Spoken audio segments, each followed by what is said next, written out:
When I do these lectures or classes, it is not my uh, desire to teach you how to do all this stuff. What I want to do is show you what can be done. And if 6 months down the road you say to yourself, hey, I remember Jeff said you could do this kind of thing, I wonder how, and then you go Google it, then I've accomplished my purpose. There is no way you're going to remember everything I teach you today. So, with a little bit of luck, you'll get something out of it. So, Windows has a history. Um, Sometimes it's great and sometimes not so much. It seems to be a good program with every other release. Windows XP was great. Vista was terrible. Windows 7 was great. Windows 8 is awful. Windows 10 is great. Windows 10 is an excellent operating system. Just despite any problems you may have with it, it really is very good. And Windows 11 is right around the corner, and we'll talk a little bit about that later. Now, Windows comes with security updates every month, and they have a major upgrade twice a year. It looks like that's going to change with Windows 11. Microsoft surprised a lot of people when they announced Windows 11. Personally, I thought that it was going to stay Windows forever. They were going to drop the 10 like Macintosh has Mac OS now. I thought we were just going to have Windows and then we'd have different versions of it. But Microsoft went with Windows 11 and it's just around the corner. It should be here by the end of the year. It should be different, but not too terribly different from Windows 10. And the differences, as far as we're concerned, will be mostly cosmetic. There are some things under the hood that may make a difference. Now, here's the deal. There's some question as to whether it can run on older computers. And by older computers, we may mean just a couple of years old. There is a security feature that has to be built into your chip for Windows 11 to run. And the great majority of computers out there do not have it. Microsoft has said they will support Windows 10 through 2025. So you got 4 years to stay with Windows 10 while it's official. I suspect that if there's as many computers that don't qualify for Windows 11 as I think they're going to be, Microsoft is going to have to extend their support because this could be a real problem for millions or tens or hundreds of millions of people. And now there's Windows 365. This is not the same as as Microsoft 365. This is Windows 365. Basically, you have a dumb terminal and Windows runs in the cloud.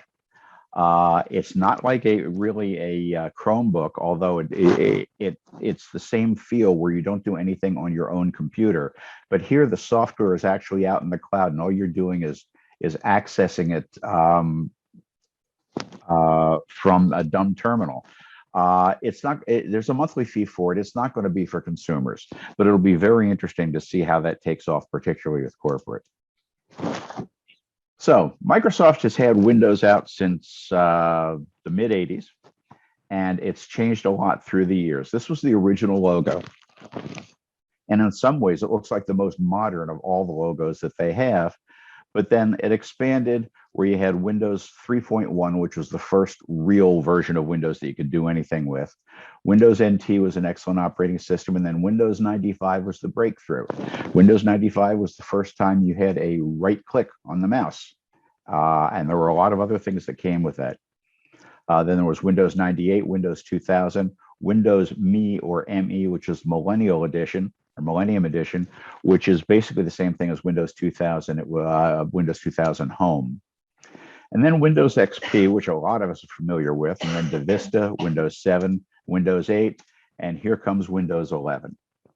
So you can see the logo has evolved through the years, and the product has really evolved through the years. So here we go. Let's take a look at Windows 10. And I mentioned this before, I don't expect or even want you to remember everything that I said today. But if at some point in the future you say, I remember Jeff said I could do this, then I've accomplished my purpose. There are some links to websites in this presentation. I have put a PDF version of the presentation online. The links are live. So if you see a link on here and you want to know more about it, if you download the PDF, you will be able to go to the page and click the links. And the details on how to get this are at the end of the presentation.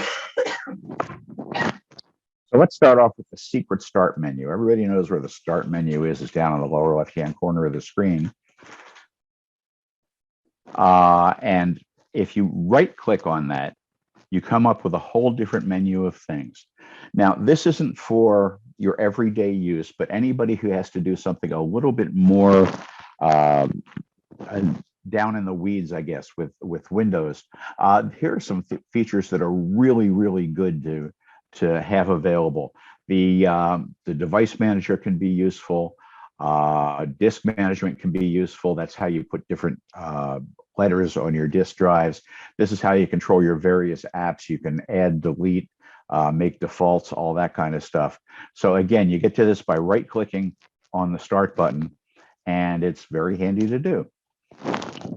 Likewise, at the other side of the desktop, there's a Show Desktop button. And if you look, it's just this little bar down in the corner. And if you click on that, all your windows will go away and you'll see your desktop. If you're like me and you use your desktop for a holding place for a lot of stuff, that becomes very handy. They also have something called God Mode. I hope this doesn't offend anyone. That is actually the name of this. If you're a real power user and you want to access all the good adjustments on your PC and you don't want to go through every single setting, then you can use God Mode. What you do is right-click on the desktop and select New, and then select Folder, and you're going to rename the new folder with this. Again, you can cut and paste it from here and put it right in there. Now, God Mode brings up this.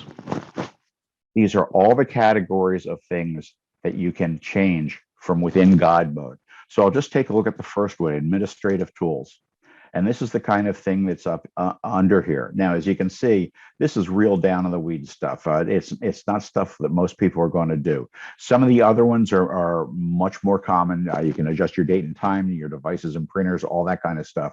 But you can do it from the one place in God Mode. It's pretty useful if you like to tinker. If you have a lot of windows open on your desktop and you want to get rid of all of them except for the one you're working on, all you do is grab the title bar at the top of the window you want to use and shake it from side to side. All the other windows will go away and you'll just have that one window showing. Also, if you're working in a window and you want more than one window visible to work on, let's say you're working on 2 Excel spreadsheets side by side, or you're having an Excel spreadsheet and Microsoft Word and you want to transfer things or see things in both windows, it's very easy to do. You grab any window you want and drag it to the side where it'll fit right to half of the screen. And then you can put anything else on the other side of the screen. Similarly, you can drag the window to any corner and have the window take over a quarter of the screen instead of half. This sounds a little complicated. It's absolutely intuitive. Just do it and you'll see how it works. It's very easy. One of my bugaboos is how many times I accidentally hit the caps lock. Not so much the num lock, but sometimes. But hitting the caps lock is a pain in the neck, and you usually don't notice when you do it. Here's something that I think should be standard in Windows, and it's certainly easy to turn on. Every time you press the caps lock or num lock key, you can have the computer make a sound.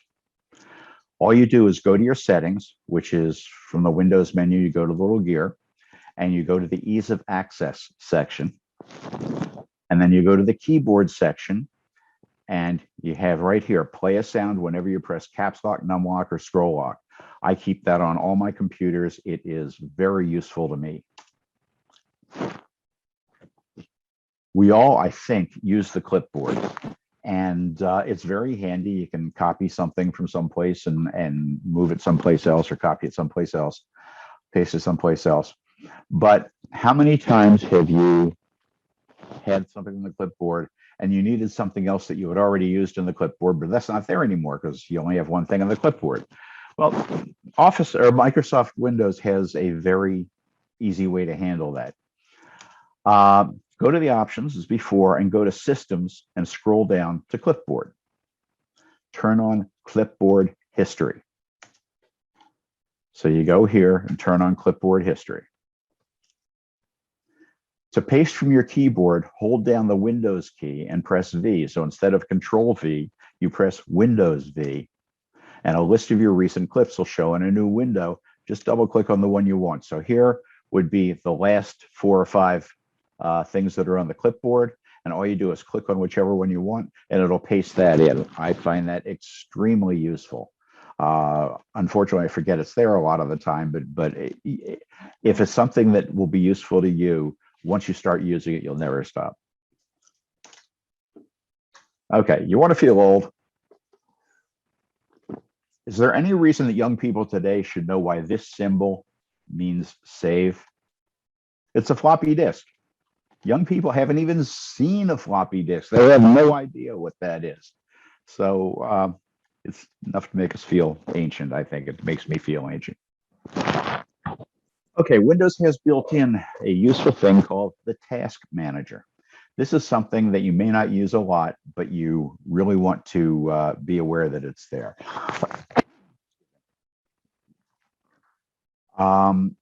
Here's some of the useful things you can do. You can see what apps and services are running, and more importantly, are using valuable resources.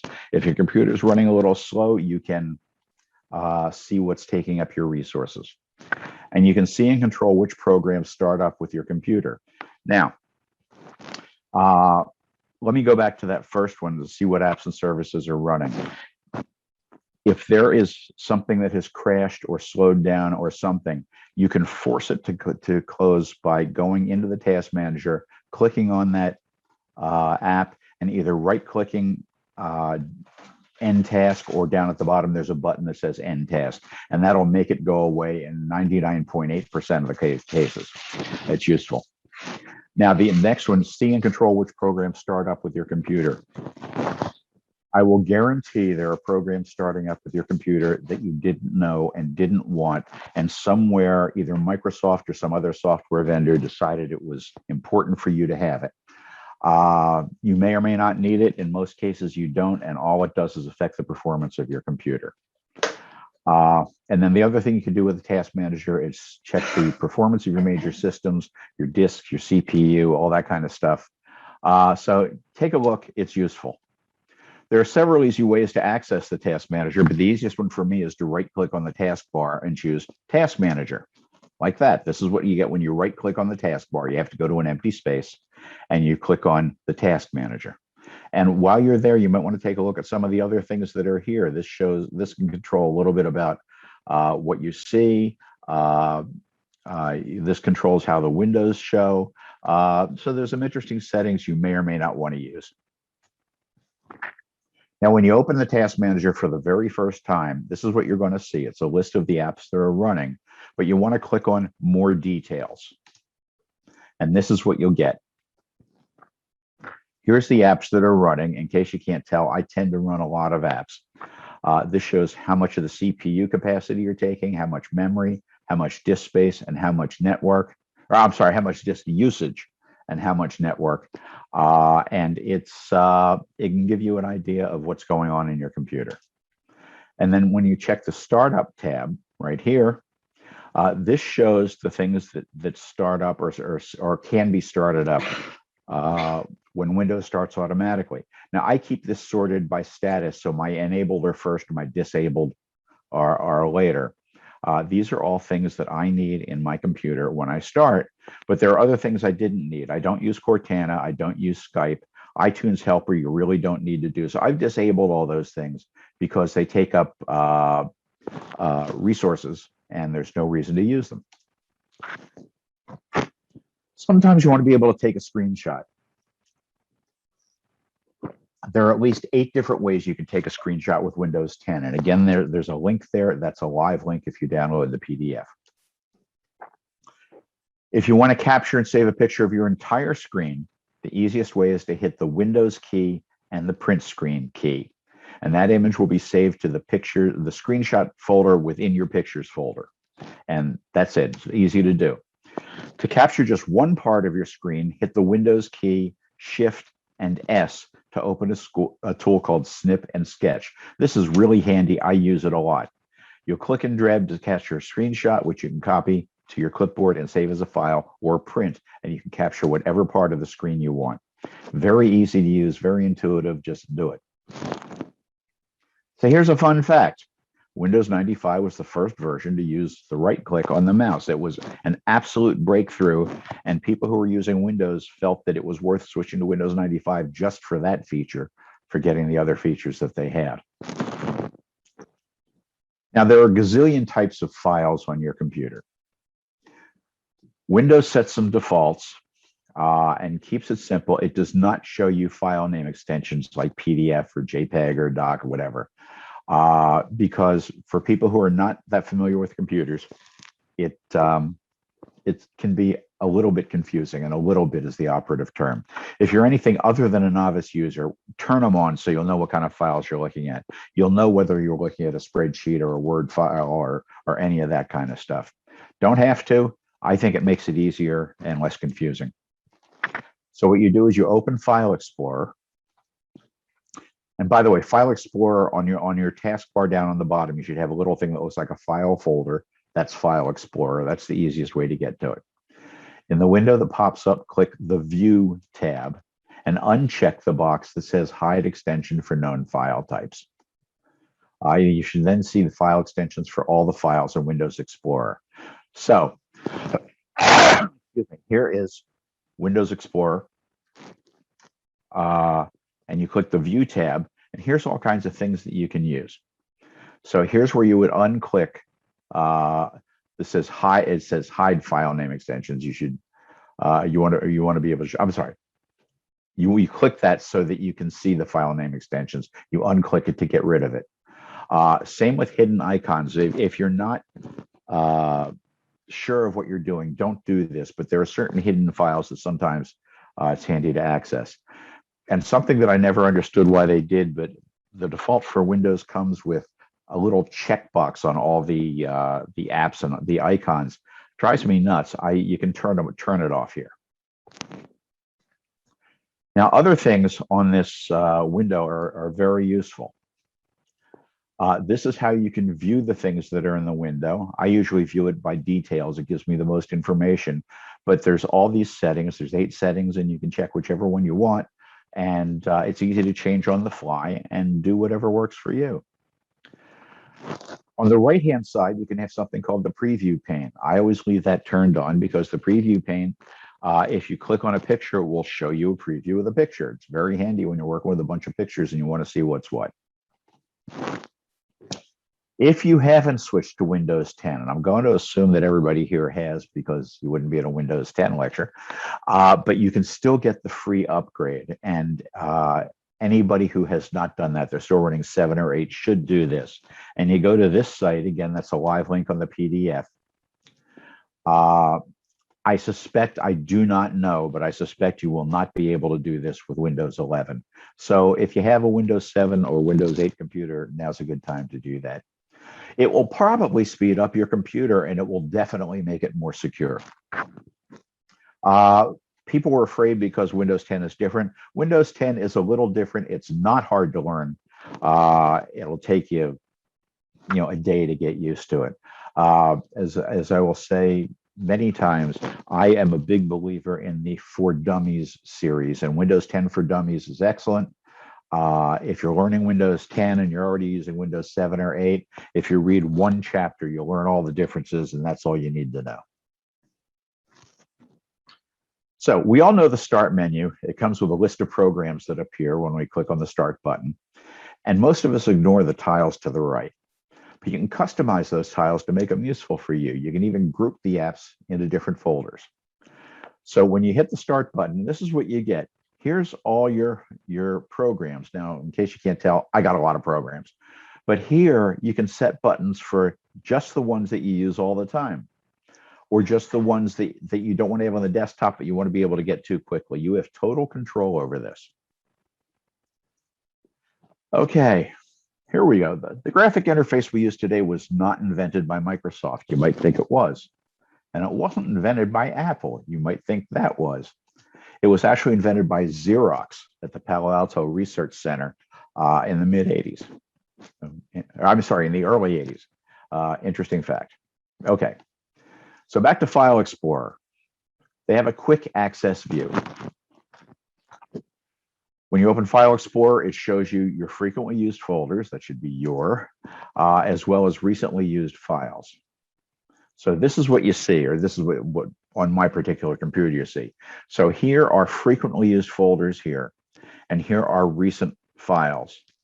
This to me isn't worthwhile, and I don't use it, but it's the default. A lot of people like it, but I'm going to show you something else you can use. You can use the This PC view. This was the default on File Explorer before Windows 10. And it shows the basic folders with your pictures, documents, all that kind of stuff. And instead of recent documents, it shows you the various drives on your PC. So this is the This PC view. As you can see, mine is more complex than yours is likely to be. But you've got your things. You got your documents, your desktops, your pictures, your videos, so useful things to go to.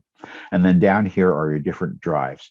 In this case, I got a bunch of hard drives on here, plus I have a network drive on here, plus the DVD drive. So yours will probably not look that complicated, but this is how I leave my computer set up to show in File Explorer. So the way you change that view is to open File Explorer in any window, click on the view in the tabs in the tabs on top, like I showed you before. Click Options, and a window will pop up. The first box will give you a choice of views. So you're here. If you go to General, you can choose Quick Access, or you can use This PC and just go and do it. Whichever one makes you happy is fine. There's no right or wrong way. It's whatever's convenient for you. Okay, why would I want to reinstall Windows 10? Sometimes your computer slows down or acts really funky for no apparent reason. And sometimes, certainly, a restart will handle the problem. And that should be your first defense when you're having an issue with your computer. Just as an aside, never, ever, ever, ever turn your computer off with the power button unless everything's frozen and you have no other choice. When you do a restart with the start button or a shutdown with the start button, the computer closes out all kinds of things so that next time it starts easily.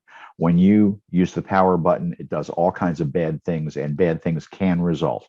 So don't shut down with the power button unless it's absolutely necessary. So if a restart doesn't handle the problem, reinstalling Windows 10 may be the next step. So you go to Start, and then Settings, and then Update and Security, and then Recovery. And you're going to have a choice of recovery methods. You can reset this PC. You can go back to the previous version of Windows 10 if you installed it recently, or you can do Advanced Startup. Look at the reset options. You'll be offered a choice to either keep my files or remove everything. Now, you're almost certainly going to want to keep your files. The only time you're likely to remove everything is maybe you're giving the computer away or something like that. That will get rid of anything that identifies it as your computer, and it'll be clean. So when you hit the Reset PC, this is what you're going to see. You can either keep your files or remove everything, and you click on one of those boxes. So we're going to click on Keep My Files, and you'll be presented with a choice, either Cloud Install or Local Reinstall, or Cloud Download or Local Reinstall. I recommend using the Cloud Download. It takes longer, but it brings everything new from Microsoft right to your computer. It doesn't rely on anything that's hanging around on your computer, and it takes a while. So here's your choice. You can either Cloud Download or Local Reinstall. And again, the Cloud Download will download the software for a brand new installation of computers or of Windows, and it'll be good. Now, the next step, and for me, I do this instead of the other if I have to, is called an in-place upgrade. Sometimes you have to go a little bit deeper. What an in-place upgrade does is it installs Windows 10 as if it were a whole new system, replacing the entire operating system. It is the exact same procedure as if you had Windows 7 and you wanted to install Windows 10. It gets rid of all the old Windows 10 and installs Windows 10 as if it were a new system.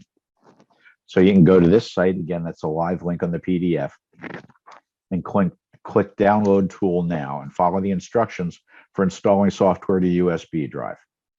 So here you go. You do this, create Windows installation media. That's the USB drive. If you update now, I don't do this because it's too similar to the reset function that's built into Windows. I like to do the download tool now. And if you do that, you'll have to boot your computer from the USB drive, and you make sure the USB drive is attached to your computer, and go to Start, Settings, Update Security and Recovery, and click on Advanced Startup, and follow the instructions to boot from your USB drive. That is the absolute clean way to do it. So we got your in-place recovery. Here's your recovery. Here's your advanced startup, and you're going to restart now. When your computer boots, just follow the installation instructions. It can take from 1/2 hour to 2 hours. If your computer starts up normally, you've done it wrong. You should see a different screen. You should see a setup screen there. So if the computer starts normally, go through the procedure I just told you again. Now, unlike previous versions of Windows, you will not need to enter a registration key. Microsoft now has recognizes a code that's built into each computer that makes it unique, and it will know whether it qualifies for Windows 10. If you've had Windows 10 on before, it knows that you've used Windows 10. It knows which version of Windows 10 you used, and you won't need a serial number. If you have Windows 7 or Windows 8, it will give you the free upgrade and then register your computer as having been okay for Windows 10. Now, you can keep all your apps as well as your data. Next, let's use the taskbar. The taskbar is that strip that runs along the bottom of the screen. I say usually because there are settings where you can have it on the top or on the side, but I would say 99% of us have that taskbar on the bottom. So the taskbar begins with the Start button on the left and the search window in most cases, and continues past some icons and through the notification area to the Show Desktop button on the right. So this is the left side of the taskbar. Here's the Start button. Here's a search bar. This is something you can turn on by right-clicking on the taskbar, and you can decide whether you want this here. I always leave that there. It is very useful. You can search for stuff on the computer. You can search for stuff on the web. It's all kind of useful. This last thing is quite useful. If you have a bunch of windows open, you can click on that and it will show you tiles of all the windows that are open, and you can pick one to click to, or click one to move to, and it's really kind of useful. Okay. In the search window, if you type in the name of an app, you'll be given the options to start that app. So if you don't want to go digging through your icons or whatever, you can type something like Word in here, and one of the options it'll give you is run Microsoft Word, and you can just do that. But otherwise, you'll be given several options of where to search on the web, on the computer, or whatever, and just look and follow the directions of what it tells you. Okay, that, as I said, this is the task view. This is what happens when you click on the task view. It shows all these windows that you're working on, and you can just click on any one and it'll move to that window. It can be very handy if you got a lot of stuff going on your computer. So this is the center section of the taskbar. Now this one varies with each computer. This is all personalized. Excuse me. The default comes with this. This is File Explorer. You should leave it there because there are times when you just have to get to File Explorer. If you want to move or transfer files or see what's going on, that's very handy to have. Now, these are all apps that I have on the computer. They are apps that are either running now and or apps that I want to be able to get to all the time. For instance, I use Outlook all the time. I use Chrome all the time. I use Quicken all the time. So these things are here, and I can access them with just one click. Now, it's hard to see, but on the bottom of some of these, there's a little gold bar. That means that that program is running right now. So that's how you can tell what's going on. If you want to add, no, I'll go to the next thing. So those are app icons. Now, you can also pin the icons of your favorite programs. If a program is running, just right click on it and do pin to taskbar. Conversely, if it's there and you don't want it, right click and click unpin from taskbar.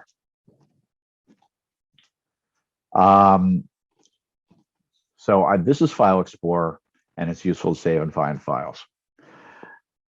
And this is how you pin, again, with the right click on the icon, it'll do that. Now, to pin any program to the taskbar, go to the program's icon, wherever it may be, right click on it, and click on Pin to Taskbar. If it's not on your desktop or someplace where you can see it, if you go to the Start menu to the list of programs, right click on the program, it will give you some options. One of them is, I think, additional options or whatever. Look in there and it will say Pin to Taskbar in there. So it's very easy to use. Likewise, this is how you pin something to the tiles next to the Start menu. You right click on that and in the application list, and one of your options is Pin to Start, and it'll move it right in the Start menu, and then you can move things around, move the icons around. Then the right side of the taskbar. This is new. It's on by default. It shows you the weather, which is something that I've been trying to find a good app for, and I never did. So this is great. I like this. This is Microsoft's intro to an effort that's going to be having a lot of information available to you easy. Sometimes I believe it's too much information. So the way this is set up, if you move your mouse over it, a pop-up is going to come showing you news and all that kind of stuff. Again, you can turn that off from the taskbar, right click on the taskbar, and change the setting for that. Now, the icons to the right here are called the notification area. This is something that you usually don't use, but when you need it, you really need it. And once again, you can pin the icons there that you want. So in this case, just to give you an idea what's there, I'll come back to this arrow in a minute. This is the icon for my VPN. This is Norton Security. This is OneDrive. This is my battery state, my network connection, my sound. This is an on-screen keyboard. And of course, the time is there as well. If you want to adjust the time settings, you right click on the time and a bunch of settings will pop up and you can take it from there. So this up arrow shows apps that are hidden from the notification area. There's still things that you want to be able to access, but you don't want to clutter up your toolbar. So in this case, clicking on here brings up all these other icons. Now, I'm not going to go into detail what these are, but for instance, this is Bluetooth. This is Windows Defender. This is my iDrive backup. So all those kinds of things are there. And you can make adjustments there. All right, let's take a breather to take a look at a quick video. All laptops today come with a trackpad. Most of us don't use them very well. Most of us hate them. There's no question a mouse is easier, but a trackpad has its advantages. Hi there, welcome to Be a Surface Pro. Today's Surface Pro tip is get to know your trackpad.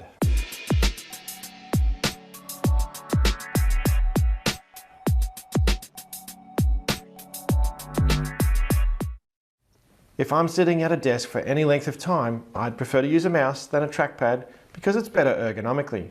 But when you're on the go, then a trackpad is quite handy, and it's handy to know a few tips that can make life a little bit easier when you're using your trackpad. The touchpads on all of the Surface products are all nice, clean glass squares that don't have any defining buttons. But in Windows, the bottom right-hand corner of any touchpad is a right-click button. I'll show you how you can turn this off, but I get a lot of people who are moving across from a Mac and they're not used to having that right click button in the bottom right hand corner. So if you're in that boat and you're adapting to Windows, then that's one of the things that you might want to change, is turning off the right click zone on the bottom right corner. For everybody else, just be aware that there is a right click spot there, and if I click there, you'll see that it brings up a context menu, like clicking on the right hand button on your mouse. The other way that we can right click with Windows is to put 2 fingers down on the trackpad. Touch anywhere else on the touchpad with 1 finger, and that's a single click. To scroll up and down, just use 2 fingers to move up and down the trackpad to scroll the page. Make a pinch gesture to zoom in and out. There are also 3 and 4 finger gestures on your touchpad that you can use. And to find out more of these, let's have a look at the settings application. So if you click on your Windows Start menu and you click on the settings button and jump into devices, and you'll see a section there for touchpad. Please note that the touchpad needs to be connected, or the keyboard needs to be connected in order for you to see this section of settings. If you don't have it connected at the time, this one won't show up. In the touchpad settings in Windows, you'll see in here that we can customize what a single click, a right click, a left click does, the sensitivity of our scrolling and zooming. And then underneath that, you'll see 3-fingered and 4-fingered gestures. So for example, 3 fingers up on the trackpad actually brings up the Windows task view or timeline view. 3 fingers moving in a downwards direction will actually show the desktop and minimize all of your open applications. Swiping with 3 fingers across the trackpad will switch you to the last app that you were using. And there are even 4-fingered gestures on the trackpad. For example, if you're using multiple desktops, you can swipe across with the trackpad with 4 fingers to switch between open desktops. Okay, that's probably a little bit more than we need to know, but you should know that your trackpad does a lot more than just click and point. There's a lot of useful stuff. This is another one of those cases where don't bother to learn all these shortcuts. Learn the ones that are good for you. For instance, 2 fingers for a right click is absolutely useful. Scrolling up and down with 2 fingers is absolutely useful. Pinching to zoom is useful. Those are the only ones I use, but there are lots of other things that'll make it easier for you if you are in certain situations. Okay, some people say those icons on the desktop are just so small. What can I do about it? Well, this couldn't be much easier. Just hold down the control key and scroll with the mouse roller, and you'll see the icons get bigger and smaller. Doesn't change the type underneath, but it does change the size of the icons. Okay, so you're working on your computer and you want to go away from the computer, and you don't want to leave it on for somebody to see. So there's a couple of things you can do.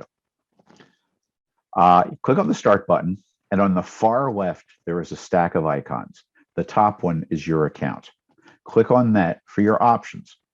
So here you click on your Start button, and up here is your account. If you have a picture in there, it'll show your picture. So the options you have are change the account settings, which is just what it says, lock out, which basically turns off the screen and you need your password or your PIN to get back in. It's the exact same thing that happens if you've been away from your computer for a while and the security kicks in automatically. You can sign out, which completely logs off your computer. It shuts down all your apps. And you, of course, need to log in to get back in, but the apps are no longer running, and you come out exactly at the same place you would if you started your computer from scratch. If there's more than one user account on your computer, you will also have the option of changing users. It will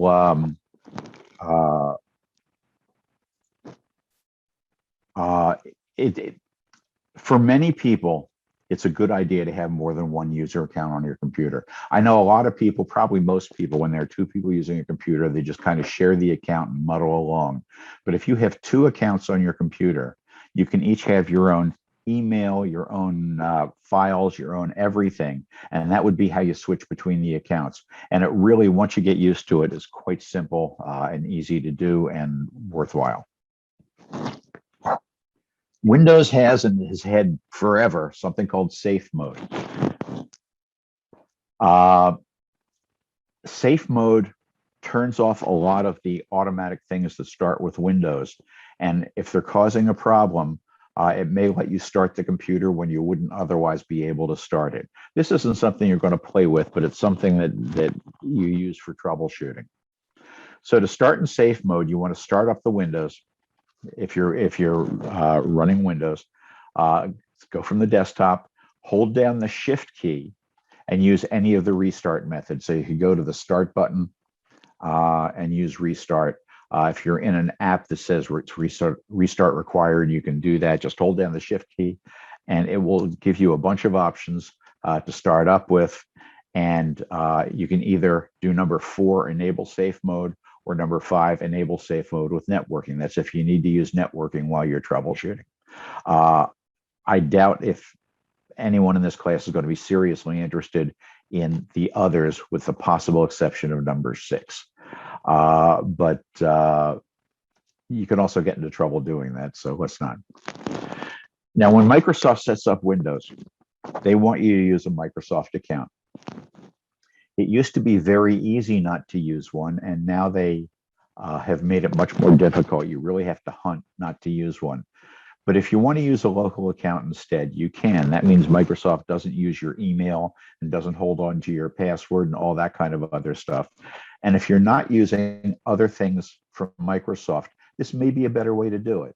Now, if you're using any of their online services, if you're using Microsoft 365 that has OneDrive in it, you need to use your Microsoft account, but otherwise you can use a local account. One of the reasons that I can recommend using a local account for some people is it bypasses OneDrive. And OneDrive can be confusing for some people. I say that because it's confusing for me. I had it turned off for a long time. I've started using it now. It does some truly wonderful things, but there's a learning curve attached to it. It's one way to get around it. And this is how you would go to settings to do a local account instead. Now, before in File Explorer, I told you about quick access and PC views. There is another quick access in File Explorer. It's related to the other, but this one is much more useful. When you open File Explorer, there's a selection on the left-hand side. The bottom half shows your storage devices. The top half is for quick access. It has your most recent places visited, or your places most recently visited, and you can also pin your favorite locations to the list. So it looks like this. Here's quick access. These things are pinned, so they always show on the quick access menu. The desktop downloads documents, pictures. You can turn these on or off by right-clicking and say unpin. This is my network server. And then these are recently used folders or files that have come up as a measure of frequency. So you can go back to something that you've frequently used a lot and it will be there automatically. But you can pin anything you want to that to that menu. Okay. Clicking too many things. There's something called default applications. And that is what app opens what kind of file when you double click on the file. And Microsoft comes with the defaults, which you may or may not want to use. And to do this, you go to Start, Options, Applications, or you can also do what I said before. You can right click on the Start button and click on Apps and Features. It takes you to the exact same place. Choose the default apps on the left-hand side, which will show you this. So here are your basic, actually there's two things. They're your basic apps that Microsoft has in there. And you can control your email, what map app you use, music player, photo viewer, video player, movies and TV, and web browser. This web browser will come set for Microsoft Edge. You may or may not want to change it to Google or Firefox or whatever. You also have some options here to change all the other things. In this case, I chose to set defaults by app, which is clicking here. So here it shows what your apps are. It shows all your apps, and you click on that, and then you can control. It'll give you a list of all the file types that it can control, and you just choose the ones you want, and don't choose the ones you don't want. It has been handy for many years to be able to create a PDF. It has also been difficult for many years to create a PDF. Microsoft now has a function called Print to PDF. It's built into Windows. It's very handy and it works very well. What you do is print the document. And when the choice of printers comes up, you choose Microsoft Print to PDF as your printer. Save the file where you like. And there you go. So when you go to print, you choose Print to PDF here. You got all your other choices, which pages to do, etc. And then it will ask you where you want to save it and what you want to save it as. And there you go. You've got a PDF that you can use just like any other PDF you've seen. I'd be willing to bet that very few people here use the calculator that's built into Windows. You might want to take a peek because it's more useful than you might think it is. There are 5 types of calculator and 13 types of converter built in. So here's the types of calculator. You've got your standard calculator, which is what we're mostly going to use. There's scientific calculator, graphing calculator, which is really very sophisticated. This is if you're a programmer, and this is to calculate dates, differences between dates and whatever. And there are also converters. You can convert currency, you can do volume, you can convert all kinds of things. So that can be very useful to do. Again, it's one of those things where if you need it, great. If you don't need it, just forget it's there. Here's a little trick that most people do not know about. If you're reading a long article online, there is no need to use your mouse to scroll down. Simply press the space bar and you scroll down a full page. And that is true of, I believe, all web browsers. So it's kind of neat. Another thing that works at, I think, all web browsers, and it's a great shortcut. In the address bar of your browser, just type the name of the website. So if you want to go to Google, for instance, you don't have to type www.google.com. Just type the word Google, then press Control-Enter, and the www and .com will be added automatically. Really makes life a little bit easier. And similarly, if you want to do .net, you can do Control-Shift-Enter. Windows 10 has a lot of ways to personalize. Go to any blank space on the desktop and right-click and choose Personalize, and you're going to come up with this. As an aside, you can also do some display, control your display and whatever, and you might want to examine these because they also show controls on how you look at your desktop. So when you do personalize, this is what you come up with. This is how you set the background on your desktop, what pictures you want to show, what colors you want, all kinds of things here. So that's a good way, easy way to personalize your computer. If you want some extra protection, download and install Malwarebytes. It's a great program. It is not from Microsoft. It is an antivirus program, malwarebytes.com. Again, that link is live. And you run it in addition to your regular antivirus. There's a paid version and a free version. And the difference is that you need to run the free version yourself. The paid version runs automatically. If you're ever having trouble with your computer, restart the computer. And if you're still having trouble, run Malwarebytes. Run a scan and see what happens. Very often it'll find things that shouldn't have been there. Just tell it to quarantine whatever it finds. I have seen computers where Malwarebytes found literally 5,000 things on them. Typically it finds 10, 20, but it can really do a good job in cleaning up the crap on your computer. The only reason I don't run the paid version is because I think it's too expensive. I think it's $40 a year for one computer. And we got a bunch of computers here and whatever, and I'm not willing to do that. If it were $40 a year for 3 computers, I would probably spring for the paid version, but I don't. Now, I mentioned Ninite before. Ninite is really cool if you're either setting up a new computer or you want to download some of the more popular freeware programs. Again, there's a link to it, and you click the ones you want, and click Get Your Ninite, and it downloads a file. Run the file, and your chosen apps will be installed with the default settings. So when you go to the screen, this is what you have. You got your choice of web browsers, document readers. For instance, if you're not using Microsoft Office, you may want to use LibreOffice. TeamViewer allows somebody to access your computer remotely. Revo uninstall is for really uninstalling a program well. You can get Zoom, Skype. Here's your Malwarebytes right here. iTunes.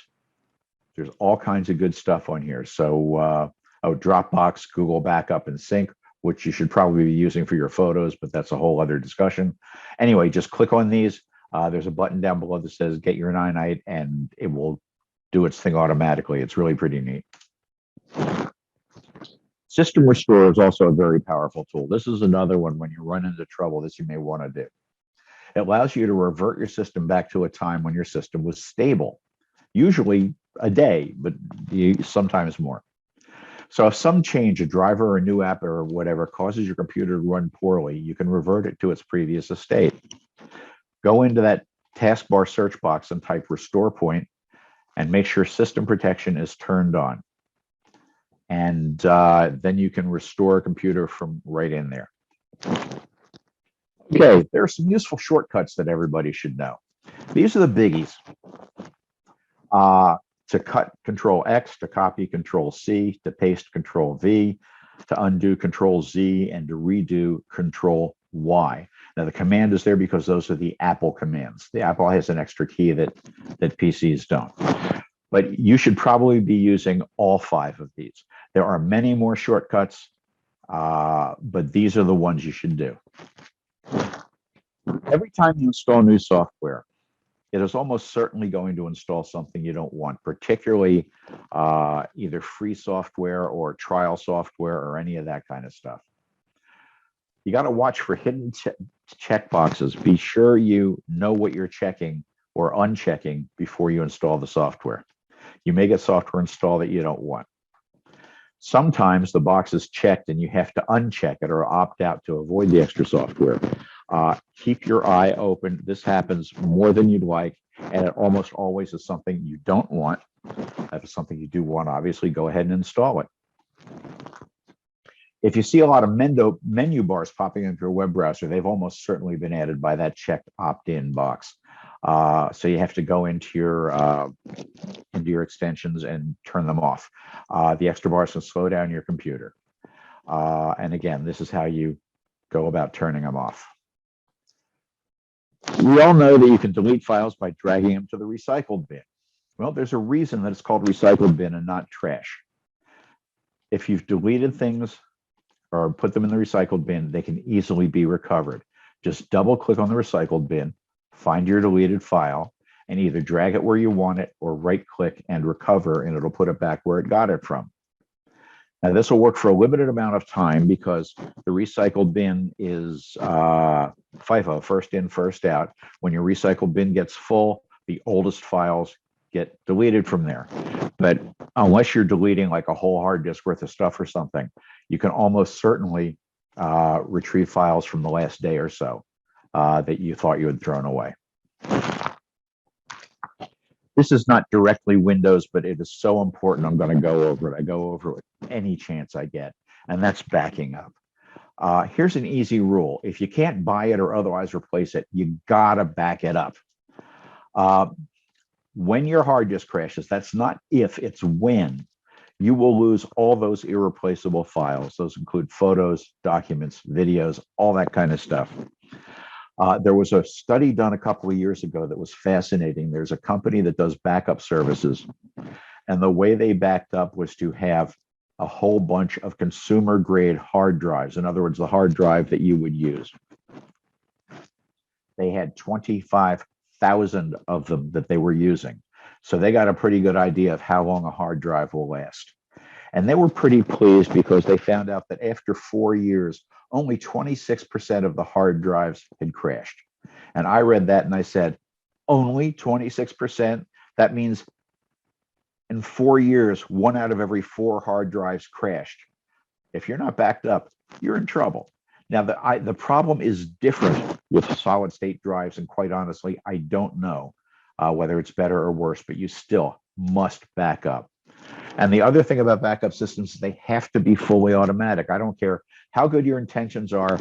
Murphy's Law says you're going to forget to do a backup at a critical time. Just set it to be automatic and forget about it. And one of the nice things about it is if you do it locally, if God forbid you're running out of the house for a hurricane or something, you can just grab that backup disk and take it with you. So backups can be local or online. Windows 10 comes with 2 backup systems, and they're both pretty good. And there are other excellent backup programs. I am partial to Easys Toto Backup, and there's a link for it. There's a free version, which is just fine, and it does a really good job. So to back up locally, use an external hard drive. The ones you buy are about the size of a deck of cards, and even the smallest one will probably meet your needs. I don't think you can buy one that's less than a terabyte today, and they're that is so big that only the most I'm not even sure the word computer user is going to fill it up. I know one guy who is a professional grade photographer, and he has tens, maybe hundreds of thousands of photographs stored in a large format, and he probably needs a much bigger disk. But almost everyone here can buy the smallest one, and it'll just do what they need. They run $45 to $75 at Best Buy or Amazon or whatever.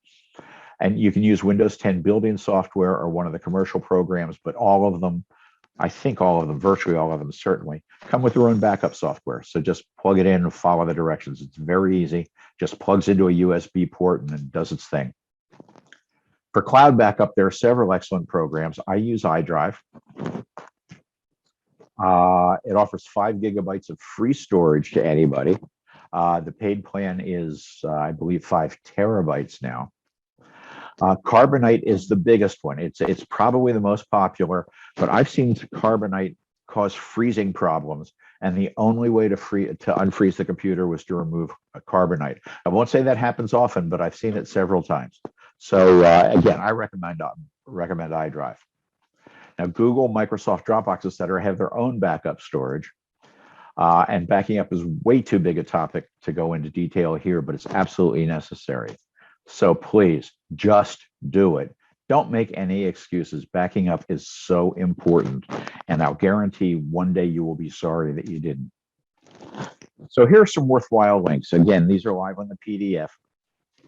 If you go to the PDF, you can just click on these.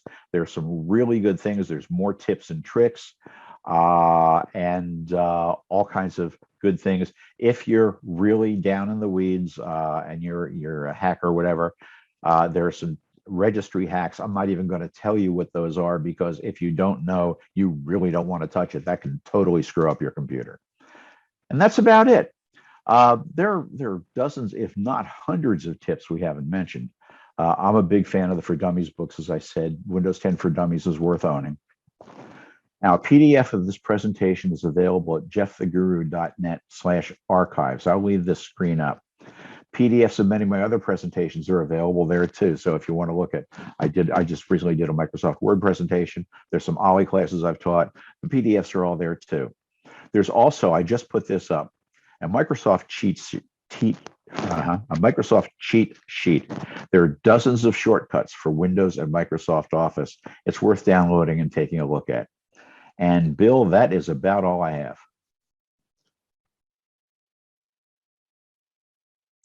Okay, thank you very much, Jeff. Appreciate it. There were no questions posted, which I kind of surprised at. I will say one thing about backup. My favorite line about backup when I talk about backups, and it is one of my pet peeves, is the day you need a backup is the day you wish you had a backup. Because as Jeff said, sooner or later, especially with the old mechanical hard drives, they will crash. It's happened to me, and luckily I had a backup. And I use iDrive myself, actually. It's a little bit maybe considered pricey, but it's worthwhile. One question I'll ask for you, Jeff, and I get this myself from time to time. What's your feeling about using Windows Defender versus using other antivirus programs that are either free or you pay for? That is a great question. I will tell you my answer. I will not tell you that it's the answer. I used to say that you absolutely had to have something else. I use Norton 360. It's an excellent program, does a lot of things other than antivirus. And it's partially out of habit because I've been using Norton products since Peter Norton used to send out a floppy disk. So I'm going back almost 40 years, 30 years. Yeah, almost 40 years. So I used to do that, and then I used to recommend that you use one of the free products. And there's some pretty good free products around, AVG, Avast, a couple of others. Having said that, with Windows 10, Windows Defender is not bad. It's free. It's built into the system, so you don't have to think about it. So unless you're really paranoid about security, I think I would go and leave it alone. Unless you're going to spring for one of the paid services like Norton. But for most people, I think you can just leave Windows Defender there and you'll be fine. Well, that's my opinion, and every so often there are articles that sort of voice that. I use Windows Defender and Malwarebytes, the manual version. I will say something about the paid version. I actually have the paid version on my computers. And if you look around Christmas time, they have some great deals on Malwarebytes. And that's what prompted me to do it. I got both my wife's computer and my computer, and it was like $40 or $60 for both of them for 2 years. It was an unbelievable deal. I just could not pass up. But other than that, you're right, I wouldn't pay for it. So let's see. There is a question. I just posted online the link for the PDFs. I put it in the chat. Yes, I see that. Question, Roger Michelson says, any suggestions about using a VPN? Excellent question. For those of you who don't know, a VPN is a virtual private network.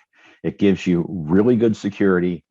Somebody who's tapped into your line cannot tell what's going over the line because everything is encrypted from end to end. I have a VPN, as I mentioned. I leave it off. There are some disadvantages to running a VPN, including speed and including the computer doesn't know where you are, and sometimes that can be a problem. But there are certain times I do want a VPN. I want that security, and it's a couple of clicks on my computer to turn the VPN on and off. I use one called Private Internet Access. I'm reasonably happy with it. It's not particularly expensive. I think it's $35 a year, give or take. If you have Norton Internet Security, Norton 360, they call it now, it comes with a VPN. It's not bad. I don't use it because it won't let you do torrents. And if you don't know what a torrent is, then it doesn't matter. And to me, that's an unreasonable limitation. So I don't use it. But again, if you're looking for a good suite of stuff, you can put your Norton 360 in. You'll have your antivirus. You'll have good firewall protection. You'll have a VPN. You'll have a password manager, which I don't use, and that's a whole other topic, and some other stuff. So you pays your money and you takes your choice. So I also use a VPN, and where it's most beneficial for me is when I go to a public place where they have an open and unsecured access to internet. I will Absolutely. turn on the VPN on my computer or my smartphone or my Chromebook or whatever, and that's where the security really comes in. You really don't want to go to McDonald's, go to Starbucks. You have the potential of asking for trouble without a VPN. That's my opinion. That is an excellent point. Now, let me ask you a question since we're talking about Windows. How do you feel about basic computer users who do web and email and just that kind of stuff using a Chromebook instead of Windows? For some people, Chromebooks are a nice alternative. And I recommend it to some people. If you in my opinion, you want to get a good quality Chromebook, and then the pricing of them becomes comparable to a Windows device. That's number one. Number two, you have to get used to the operating system. For me, it's not an issue, but for some people, if they're used to Windows, going to a Chromebook, the operating system is a little different. They're much less susceptible to security issues. And so, hey, I have a Chromebook, I have a laptop, I have an iPad, and I have a smartphone. So I've got them all covered. I think you must be a for some geek. people work, not for everybody. Yeah, for those of you who don't know, a Chromebook is, it looks like a laptop, but it doesn't have Windows on it. It uses a Chrome operating system. To give you a brief version of what that's like, start up your computer, run Windows Chrome, and if you can do it in Chrome, you can do it on on a Chromebook. If you can't do it in Chrome, you can't do it on a Chromebook. That's not 100%, but it's probably 95%. If you're doing simple just web surfing, email, and there are applications. I mean, I have Word on my Chromebook. I use it from time to time. Chromebooks will give you a lot of capabilities. And it's something for people to consider. But my Chromebook, it's an HP 14-inch screen. Oh, the battery life is fantastic on a Chromebook. But it costs, current list price of that one is 600 and change. I got it for 450. I've seen it even on sale for 350. But yeah, and you alluded to something I think is important. There are a lot of cheap Chromebooks around, and you get what you pay for. yes, I mean, I wouldn't get one with a Celeron processor. I wouldn't I get agree. one with 4 gigabytes of RAM. I think you're asking for challenges there. Now, when you said you had Word on there, you have the online Word or you have a real Word? I have no idea. Okay. Any other questions? You got a lot of kudos. Another great presentation. You can see the kudos yourself. I don't need to list them off one by one. The PDF is available at www.jefftheguru.net/archives. Jeff, thank you very much for your presentation. My pleasure. Thank you, everybody, for coming. Bill, thank you for inviting me. And I hope we'll do this again. And as you said, you may not be able to remember everything he said, but at least you remember he said it and search for it. Thank you, Jeff. Have a good day. My pleasure. Thank you. Thank you, Jeff. It Thanks, was Jeff. wonderful. Thank you, Yeah. Bill. Honey, you know who I was talking about with the photo storage. Yes. So did I. Thank you, Jeff and Bill. Thank you so much. Goodbye. Thank you. Bye-bye. It was great.